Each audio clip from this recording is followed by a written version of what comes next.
Hello and welcome to a special interview for The Wire. The Ukraine war is 101 days old today.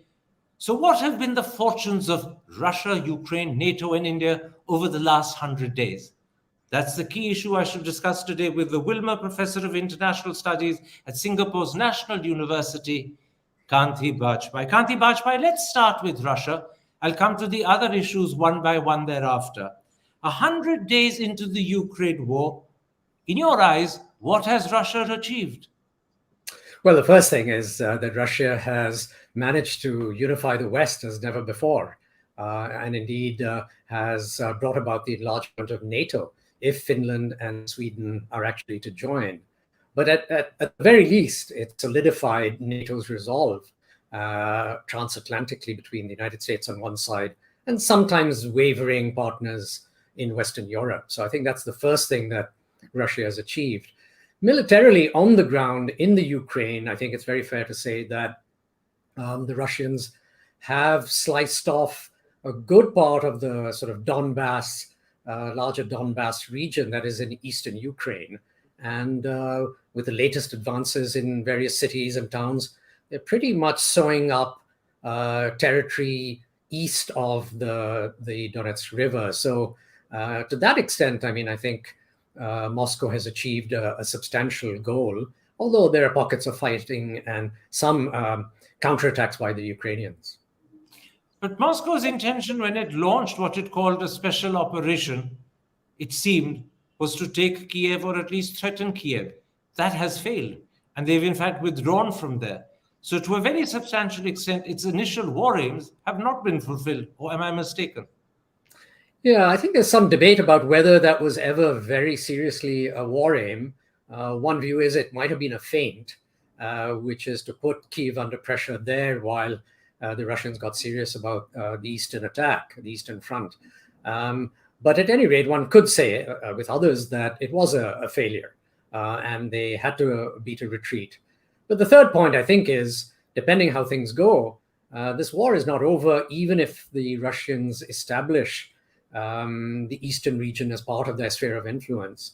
And it may be that at some point, at least the threat of returning to Kyiv is one that will hang over, the Ukrainian government. And as a reminder that if Kyiv, that is, if the Ukraine strays too much from certain kinds of policies that the Russians want, then they can expect an attack, a renewed attack on Kyiv. So you're saying that there's a possibility that in fact the attack in Kyiv could get much worse than it seems to be today. But there's also, I presume, a possibility of the opposite, that Russia could get bogged down for weeks, if not months. That's true. I must say that when the war began, many, including myself, thought that the Russian military would roll over the Ukrainians pretty quickly, take Kyiv, and maybe push much further to the western part of Ukraine. That certainly hasn't happened. And the Ukraine military has shown much greater sophistication, resolve, and tactical nous than we expected. So the Russians could get bogged down, and there have been times when that's been the case. I think we have to be careful. I mean, the Russian military is not a trivial one. And to come back to your first question, one of the things that Russia has achieved is a reminder that it is still a great power in Europe. Even if a troubled one. Well, let me take up on that last thought. Questions have been raised about Russia's military prowess by The Economist magazine. 2 or 3 weeks ago, they said that NATO strategists were beginning to review, if not read down, the Russian threat perception. Do you think that is a natural consequence of the way Russia has fared in this war? I think so. I think even Western observers are surprised by the extent to which Russia has fared so poorly in the war. Very plodding kinds of attacks that are bogged down, uncertainty over tactics and strategy, changes halfway, retreats and refocusing in other regions. So it's been a bit of a mess. And I think there's a growing view that some of the micromanaging by Putin has not helped the cause. It's rarely the case that civilian strategists, even someone as clever as Putin, make a positive difference to a military campaign. And I think we're probably seeing that. But Russian equipment has not shone in this war. That should be a worry for us in India because we buy a lot of it. Russian military leadership at the top level, they've changed commanders. They've lost a lot of senior people who've been forced into the field because the forces have done so badly. I mean, all of these don't speak well to Russian prowess. But, this is the Russian bear, and it's an enormous country with enormous resources and very often an enormous sense of resentment and and nationalism. So, it makes Russia always a formidable factor, and it would be foolish to discount the Russians in Europe or indeed in Eurasia. What about on the diplomatic front as the world watches? And I'm talking not just about Europe, but Asia, Latin America, and Africa. How much of a diplomatic political disaster is this for Russia? It hasn't been good, but I think, clearly all the faltering steps militarily haven't done well. Attacking a smaller country never goes down well with countries in the ex-colonial world or in Latin America who always fear being at the receiving end of bigger countries. So all that is bad news. I think, on the other hand, there is sympathy for Russia in the reverse sense, which is that the Russians have made something of a case for having a sphere of influence in Central Europe, of being the victims of broken promises. There's doubt about all those historical facts, but the Russians have made a fairly good case for that. That's played quite well, sometimes aided by Western thinkers and writers such as John Mearsheimer. But I think that has, on the other hand, resonated well with countries in Africa and Asia and Latin America, which is the sense of victimhood against particularly the Anglo-American powers, the Western powers who were colonial powers, which is that these powers can turn against you and make you pay a price economically, militarily. So I think Russia articulating a sense of grievance does also resonate. I think the rest of the world is in a difficult spot. There's disappointment or surprise at how inept Russia has been and how aggressive it's been. And on the other hand, there's a degree of sympathy for Russia at the same time. I think there's an ambivalence that runs through much of the world.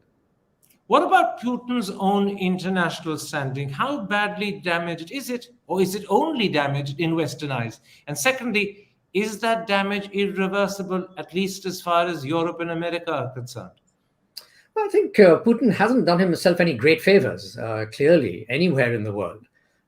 His leadership has been seen to be quite mixed. But a lot of the world also identifies with a man like him. He's the 56-inch chest wala of Russia. He's a man on horseback, literally. He talks tough. He does judo. He has a very strong political base in Russia, and he uses it, from tyrannically to bullyingly at home. Much of the world has leaders like that, and they admire leaders like that. They're comfortable with them. So this idea that everyone despises Putin and so on. Certainly in Western Europe, there's quite a lot of unease, and in the United States and Australia. But much of the world, there's somewhere between outright admiration for him and grudging admiration for him. And by the way, even in the West, white nationalists love Putin. So he's got a fan base, even in the West. So again, I think one of the running themes of my remarks is this kind of deep ambivalence that we're faced with in the world, in different corners of the world. It's certainly not a straightforward story about Russia having messed things up and being at the receiving end. There are admirers, and there's a sense in which people identify with Russia's cause and with Putin as well. So in a nutshell, before I move to the second key subject, Ukraine, what you're saying is that both in terms of Russia's political standing internationally and in terms of Putin's own personal standing, we mustn't overstate the sense of damage either has received. I think that's true. Yes, I would go along with that. Let's then come to Putin. I beg your pardon. Let's then come to Ukraine. Are you surprised by its valiant defense and the fight back? People had assumed that within days, Kyiv would be crushed, Zelensky would flee the country, and Ukraine would be conquered. But that's very, very, very far from having happened. So are you surprised by the valiance of the fight back? Yes, for sure. I mean, as I said at the beginning of the program, I personally thought that Russian forces would roll over the Ukrainians pretty quickly and head towards the west. And I publicly in Twitter and so on, said that I doubted the prospects even of sort of semi-guerrilla type resistance and a resistance war, partly on the argument that Ukraine is very flat land. And therefore, the Ukrainian army would lose against the huge spearhead of Russian tanks and armed forces, and other armor and artillery and so on. And that resistance would be difficult to organize, again, on flatlands. It's much easier to organize, let's say, in the mountains of Afghanistan than it is in flatlands. But I think I hadn't reckoned enough, and perhaps many others didn't, although some did, that armed resistance in cities, urban guerrilla warfare can, if it's done properly, be pretty devastating. And I think the Russians have found that out. And it's ironic in a way because they themselves mounted enormous resistance to the Germans way back in the 1940s when they were invaded. So they should have taken account of that. But and they had their own experience in Chechnya, which in the end they put down very brutally, but they faced quite a test there. So what the Ukrainians have shown is that with solid political leadership, with Zelensky at the back, and then very solid military tactics and leadership in the field, and then armed with the appropriate weapons, much of which has come from, well, some friends in Eastern Europe, but largely from the West. And these are quite cheap weapons relative to the tanks and so on that the Russians have. You can mount a fearsome resistance, as the Russians have found out. So I think there are implications for the future of warfare here, and the Ukrainians have shown it. Let me just add that, I mean, I think, of course, it's the Ukraine fighting Russia, but I don't think it's much of an overstatement to say that this is the United States and its allies, which is to say NATO fighting Russia. I mean, let's not forget that. This is a US-NATO fight against Russia without US-NATO forces being that is manpower being deployed in the field. So it has very large geopolitical consequences. And I think some of the throwaway lines that our own foreign minister has put out there, Europe's problems becoming our problems, the Europeans are prone to make their problems our problems. Well, that's always been the case. The whole Cold War was a European problem initially that became everyone's problem. So we're back there. Here's a huge European problem being fought out by two great powers in the Ukraine, I should say. And it is everyone's problem. It's a military problem, it's a strategic problem, it's a diplomatic problem for everyone, and it's becoming increasingly an economic problem for everyone. I'll take up the point you made about how this in a very real sense is not just Ukraine versus Russia, but NATO and America in particular versus Russia. But I'll wait and do that when we talk about NATO. At the moment, let me ask you this. Despite the incredibly valiant and heroic defense that Ukraine has put up, do you believe that Donbass, both Luhansk and Donetsk, are as good as lost forever as the Crimea has been lost since 2014?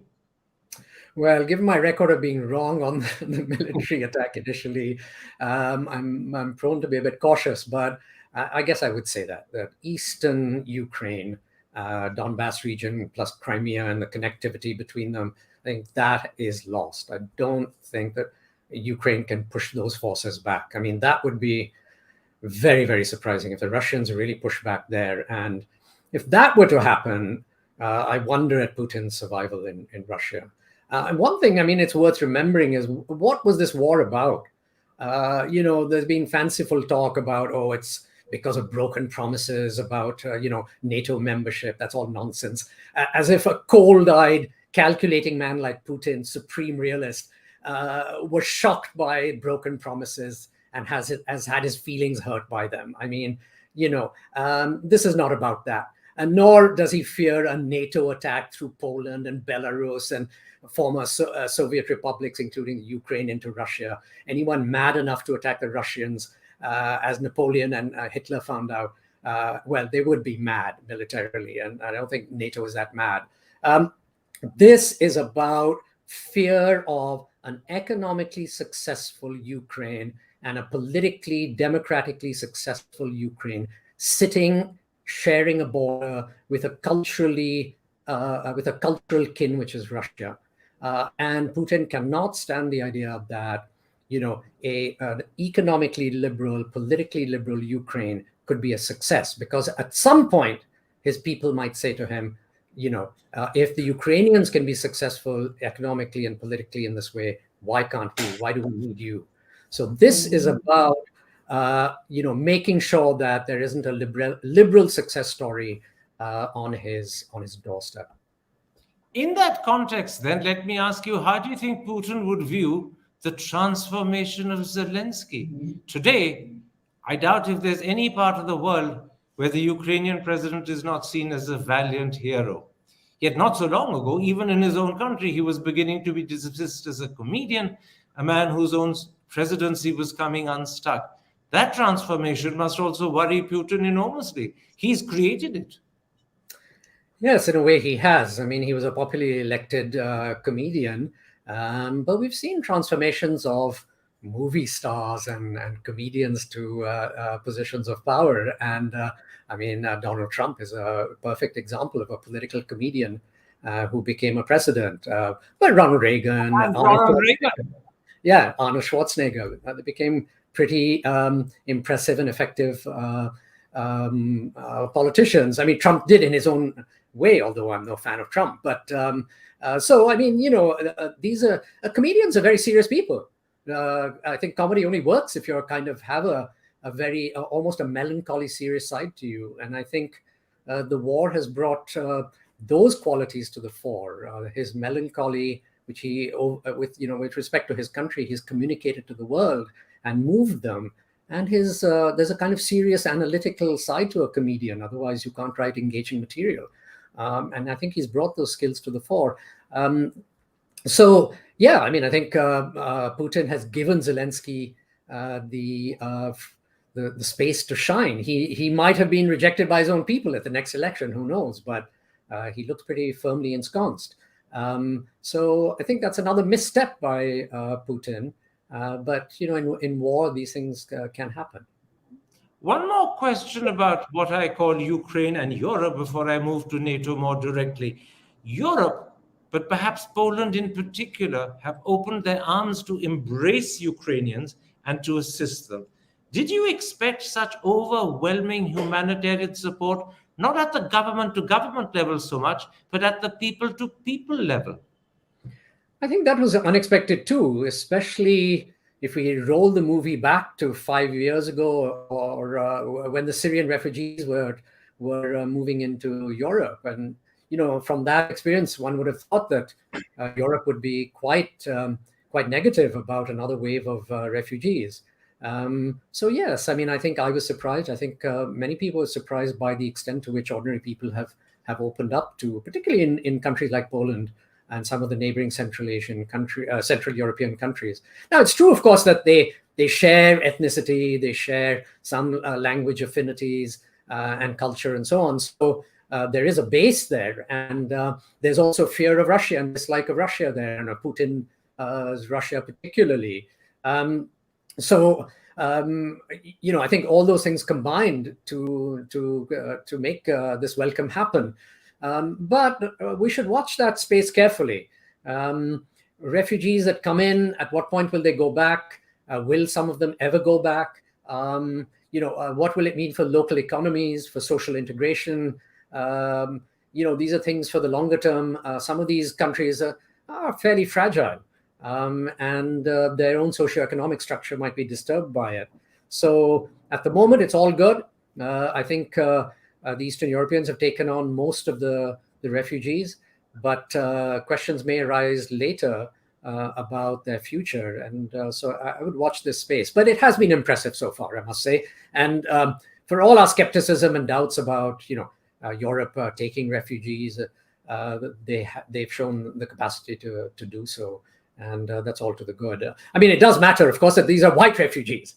And I think that's been pointed out. But nonetheless, I mean, whether they're white or not, they have to be taken care of, absorbed, and resources diverted to them. And that is a strain on local resources. So I don't think we should poo-poo too much whatever move these people to bring refugees into their homes. I mean, it is admirable. I mean, how many of us would do it, frankly? Let's then at this point move and talk about NATO. We've touched upon NATO tangentially in earlier parts of this interview, but let's now focus on NATO more directly. Clearly, Putin wanted not just to test NATO, but to check NATO and to stop its advance getting closer and closer. But if anything, it seems he's made NATO stronger, more unified, and clearly more purposeful than it's been perhaps since the fall of the Berlin Wall. And would I be correct if I went one step further and said doubts about America's commitment to NATO that were very much in people's mind when Trump was prime minister seem to have receded very substantially today? Would I be correct on both counts? Yes, I think you'd be right on both counts. That I mean, it's work in progress, of course. We'll have to see whether after the first flush of reaction to the Ukraine war, NATO will still hang together, whether it will expand, whether more resources by the main countries, Germany, France, Britain, and others, to NATO, whether they will hit the kind of budgetary allocations that the Americans have wanted. I mean, going back as far as Obama, at least, there's been pressure on Europe to devote more resources to their militaries. So we'll see. And there's already some grumbling and doubts about Germany. The Germans under the new chancellor sometimes seem to be quite fulsome about NATO and talk about devoting a lot of resources to rearmament, and then other times he strikes a more cautionary note. But that's been one effect. And I think the other is that Biden has handled the relationship with Europe rather well. I mean, there's a lot of kind of bad mouthing of Biden, including in India, I think. But actually, for all that, he's been rather subtle and successful in pulling NATO together, not offending people too much, and not over asking them to do stuff, breathing some life back into NATO. So I think all plaudits to Biden there as well. He's not to be discounted so easily. Let's very quickly first pick up on the point you made about Germany. On the one hand, they made an almost immediate commitment to increase their military resources by 100 billion euros at one go. And they promised that they will be spending 2% of GDP every year thereafter. But on the other hand, the commitment to send significant military weapons and armaments to Ukraine hasn't been fulfilled. And we now know that there are dissensions both within the SPD and in perhaps particular the Green, who are allies of the SPD. So how do you view the German response? It was considered very impressive when it was first announced, but now, as you said yourself, there are a few question marks in the air. Yeah, I think we have to remember that the Germans are kind of in the front line almost. I mean, after Poland, they're next. And so, they've on the energy side, in terms of exports to Russia, the economic relationship, there's also, of course, the whole overhang of World War II. I mean, they caused terrible havoc in Russia and the Soviet Union when they attacked. And I think if you combine all of that with the remnants of, a kind of liberal pacifism in Germany, it does make it difficult for Scholz, the new chancellor, to deliver on everything. I mean, he's got to handle internal politics as well. And I think, he doesn't want another wave of refugees either. Germany's already taken a significant number. The longer the war goes on, he might be faced with refugees as well. So I think he's got a complex problem there. And clearly his generals will be saying, I mean, how much of this equipment do you want to give away? I mean, we've got to have some working equipment for our own armed forces. So I think he's got a political balance, a sociological balance with refugees, a military balance to strike. He's got, this kind of hangover from World War II, a kind of guilt factor still to deal with. It's not an easy call. I think we've got to be careful, and some people in the West are decrying the Germans already, and I think that's unfair. The Germans have done a lot in Western Europe through several crises, including the Euro crisis, Brexit, the refugee crisis, and now this. I think the Germans have to be given more credit for what they're doing, and we can expect them to tread a troubled, difficult, cautious line. Now, another aspect of the impact on NATO of the Ukraine crisis is if Sweden and Finland join, which looks likely despite Turkey's hesitation and reluctance to admit them. If that happens, not only will it hugely expand NATO, but it will take it a lot closer to Russia. Finland alone has a 1,000-kilometer border with Russia. Putin definitely wouldn't want this, but there's nothing, it seems, he can do about it.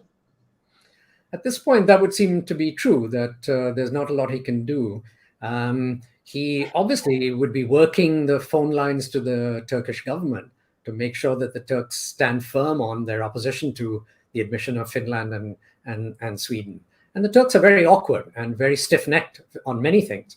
And they can be very difficult to deal with within NATO and for the Western powers. So I wouldn't say that Finland and Sweden's membership is inevitable by any means. But yeah, I mean, they're going to persist with that, and there will be a huge debate within NATO.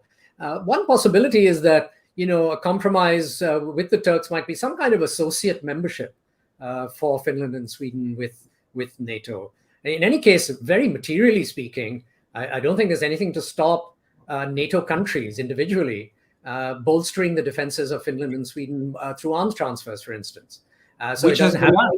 Yeah. Which has begun. Britain has already committed itself to the defense of both countries. Right. So, I mean, it doesn't need NATO all in there, as it were. The other, I think from Putin's side, not only will he hope that the Turks will help him out here, but, I mean, he has a record of interfering in the domestic politics of other countries.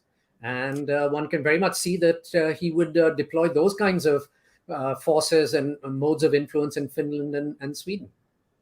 Before we end the section on NATO, let's focus a little bit more fully on Biden. I know you touched on him earlier in one of your answers, but tell me, when you look at the overall manner in which he's handled himself, both as President of the United States, responding to the Russian challenge, as well as a member of NATO, has he acquitted himself with flying colors, or is that putting it too strongly? And secondly, has this pushed the fiasco in Afghanistan of last August into the background?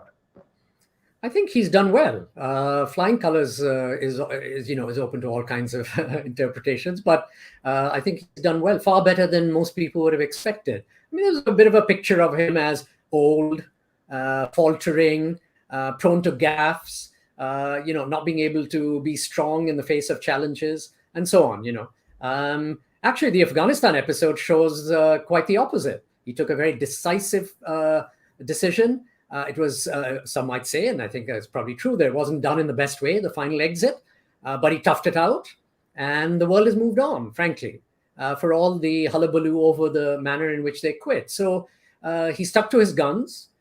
He didn't duck the issue of the fact that some of it was done badly. Now, here again, we're seeing him marshal resources, sometimes being quite outspoken. This man should not continue, i.e. Putin should not continue. Some put it down to a gaffe.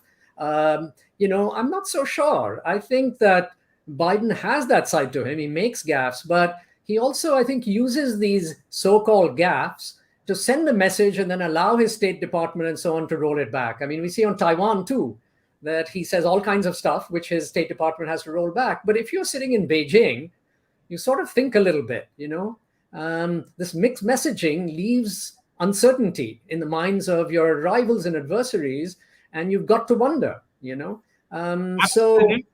What you're saying the deliberate gaffe is a rather clever tactic. Yes, it might be, and he can be genial and laugh it off at one level, but it stays in the mind of his opponents. So I think we're much too quick to be dismissive of Biden, particularly in India, as a kind of, fuzzy cha-cha-ji who doesn't know what he's doing most of the time. But he's much shrewder than that. He's been around for a long time.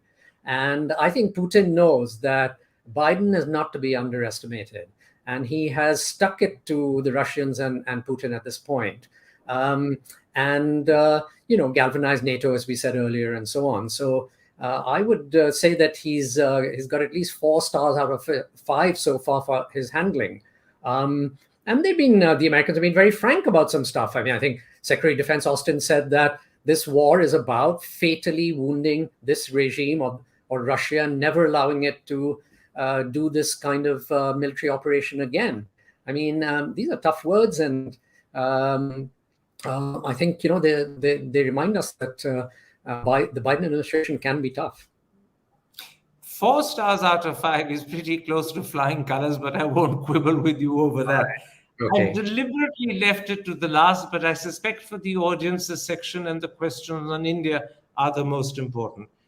You're sitting in Singapore, a country that took a very strong critical stand against the Russian invasion and was quite outspoken about it. India's response has been very different. We've refused to criticize the Russian invasion. We don't even call it a war.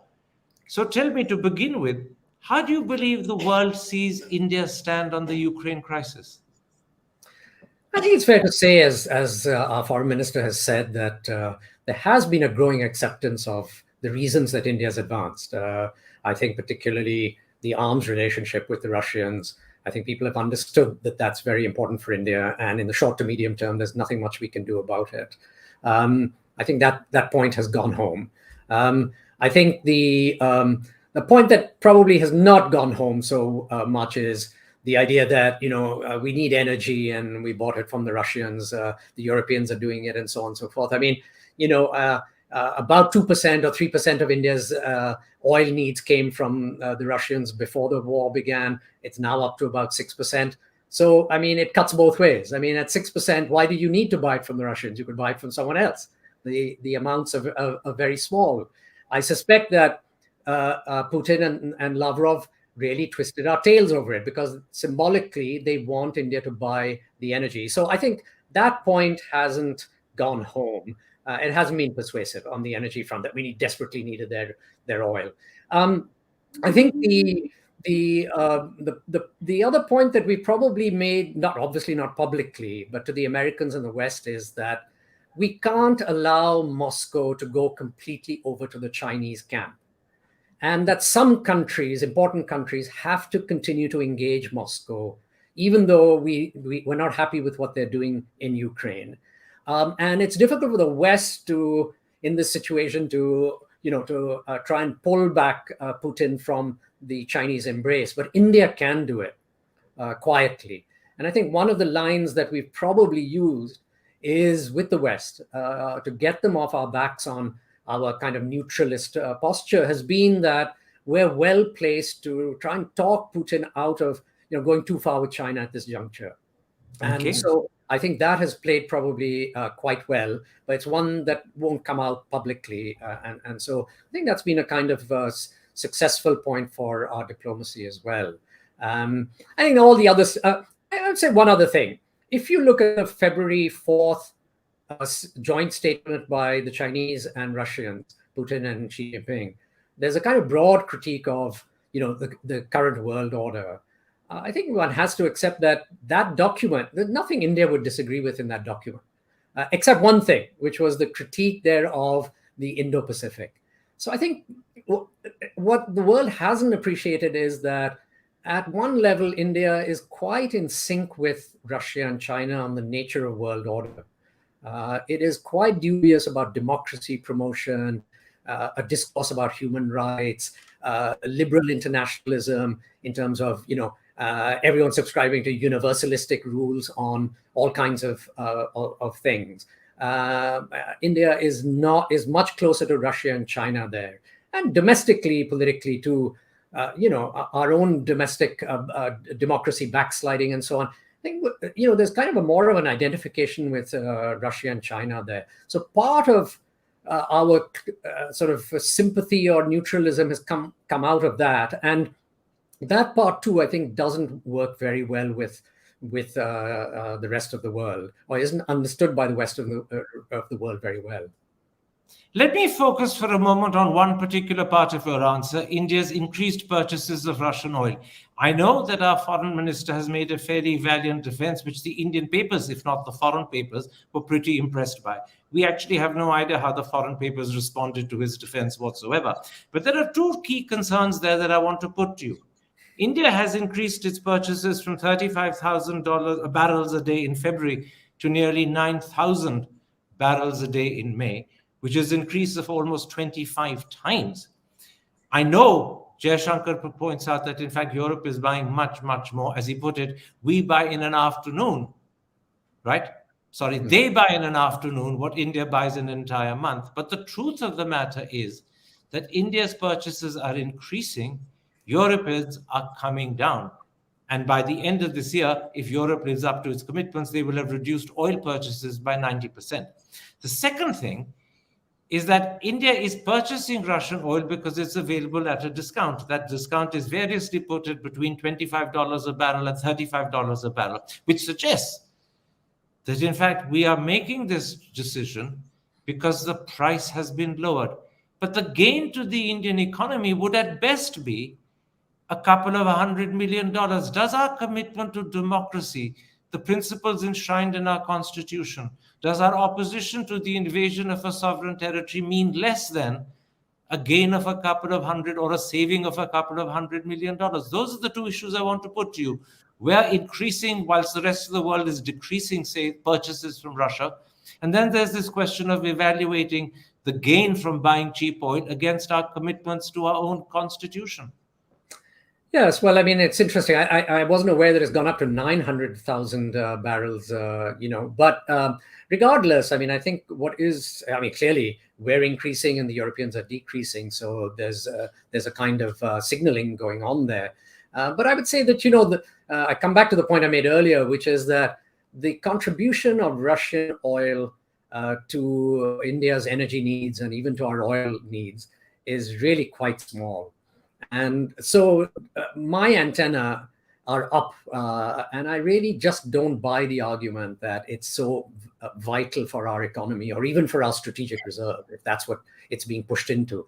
It's really a response to, signaling that we're doing, that our position on the Ukraine war is driven by self-interest, very material interest, and I think that the Russians twisted our tails. They wanted us to up the purchases. It makes quite a lot of difference to them, probably, materially. But more than that, it's a symbolic thing. As the Europeans are decreasing their purchases, India is increasing it, and they want to be able to wave that fact around. So Can I think, Can I interrupt at this point and put this out to you? The Quad, which you're very proud to be members of, is an alliance which is not so much a strategic alliance, but an alliance of countries that share values. And those values are moral values and democratic values. If India instead chooses to increase its purchase of Russian oil because it's become available at a discount of $35 a barrel, and instead not worry about its commitment to democracy, its commitment to sovereignty, its commitment to a rules-based international order, then aren't we also undermining the moral alliance that lies at the heart of Quad? I mean, that's an interesting argument. I would say that the response of the Indian government would be that the Quad is not so much about, a value convergence as convergence on hard strategic interests, which is, the elephant in the room is China, and that's what it's about. So it's not really about India sharing all the values that the other three members espouse. That's clearly not the case. We've got our own views on things like human rights and democracy. But all four of us are democracies and proud of the fact. All four of us are committed to upholding human rights and presumably proud of the fact. And remember, even though Japan and Australia have kept quiet and not sounded a note of discord about India's ambivalence and equivocation, in the early days, clearly Biden did when he said India was a bit shaky. I know at the most recent Quad conference in Japan, he actually complimented Modi for holding up democracy. But earlier, he did actually sound a note of discord. Yes, and I mean, other American officials have also struck a chord of criticism. Blinken just pointed out the problems with respect to religious minorities and the violence around worship. So, to which the Indian government has retorted rather sharply, including our foreign minister. So, I think we are not at this point terribly comfortable with hanging with the Quad just on values. I mean, we may say we're a democratic country by virtue of holding free and fair elections and so on, but that's not the sum total of democracy. You've got to be liberal in your democracy, which is checks and balances, functional institutions that check governments, including the fourth estate. And, there's been backsliding by any estimation there. So I think that, India's case for the Quad and on the attitude towards Russia is not really over values, value divergence or convergence. It's really about, much larger geopolitical game. And for India, above everything, China determines what we do. And so I would say But then aren't you also suggesting a divergence within Quad itself? There's India on its own with a different view about Russia and Ukraine, and the other three look upon it, no doubt in strategic terms as well, but the value sense in which they oppose Russia is much stronger than the value sense in which India doesn't oppose Russia, the value sense in which India is prepared to be silent about Russia. Yeah, I think it's very clear that there is a difference between us and the other three members of the Quad. It's out in the open. They papered it over in recent meetings, but it's very clear. It's clear to everybody in the world. I don't think it's any big secret, and we ourselves have drawn attention to it, saying that there will be differences even between countries that have rather similar interests. And by the way, that's a fair point. I mean, there are divergences between allies in all kinds of alliances, including within NATO and so on. So it's not an unreasonable point, but let's accept that there is a divergence, and it's partly over how to handle the Ukraine problem, which is a diplomatic strategic issue, but it also comes out of, as I suggested earlier, value differences. India is not always comfortable with the liberal international order and everything that's implied by it, especially liberalism. And that's on full display, I think, in this crisis. Finally, given Russia's dependence on Beijing, which, if anything, is going to increase and increase fairly sharply in the weeks and months and years to come, can we expect the same resolute support from Moscow vis-a-vis problems with China and perhaps even vis-a-vis problems with Pakistan, which is China's closest Asian ally? I mean, one point that China could easily make to Russia is that pretty close to 40, 50, some would say even 60% of India's arms comes from Moscow, but 100% of those arms are pointed either at China or China's blood ally, Pakistan. Could that become an issue where China puts pressure successfully on Russia to our cost and detriment? Well, I think Beijing has its own doubts and worries about what the Russians are doing in Ukraine. So I don't think Beijing is ready to exert a lot of pressure on the Russians vis-a-vis India at this point. I've got to remember, too, that there's a BRICS meeting coming up. Wang Yi was in Delhi. He's obviously trying to hold Russia, India, China together in a kind of, I wouldn't say a front or a coalition against the West, but in something like that. I mean, he wants India to be not altogether to go over to the other side. So I think the Chinese are going to resist playing that card, and they're not going to beat the Russians up saying, please make life difficult for the Indians over arms supplies and so on. I think at the moment Chinese diplomacy is more to weld India, Russia, and China together as much as possible at this time of crisis, at this time of war, and make the West uncertain about India. Try and pull India back and away from the Quad and a greater commitment to the West in world politics. And I mean, to some extent, that works for India as well. And so you can see Russia, India, and China playing quite a sophisticated and clever game, each not trying to alienate the other beyond the point, each not quite committing altogether to the other's point of view on Ukraine or on other geopolitical issues. And that holds for China as well. It's been quite careful in not giving China, the Russians, certain equipment, in spite of almost a public request. It hasn't come through with economic help for the Russians. It hasn't been terribly fulsome, obviously, about the invasion itself. So, China's got its own difficulties, and they're playing a careful game as well. In other words, some of these fears could be exaggerated. I think so. We in India have to be careful with the Russians. They were already flirting with the Pakistanis. And of course, they have a very deep relationship with China. But Moscow also has an interest in staying on side with Delhi. It sells us a lot of equipment. So, we have a certain degree of leverage as a result of that. And Moscow also wants to do exactly what India does diplomatically, which is, remind the Pakistanis, but more importantly, the Chinese, that Moscow has other choices, that India is a choice. Someday, some form of reconciliation with Western countries, if not the United States, is also a bit of a choice.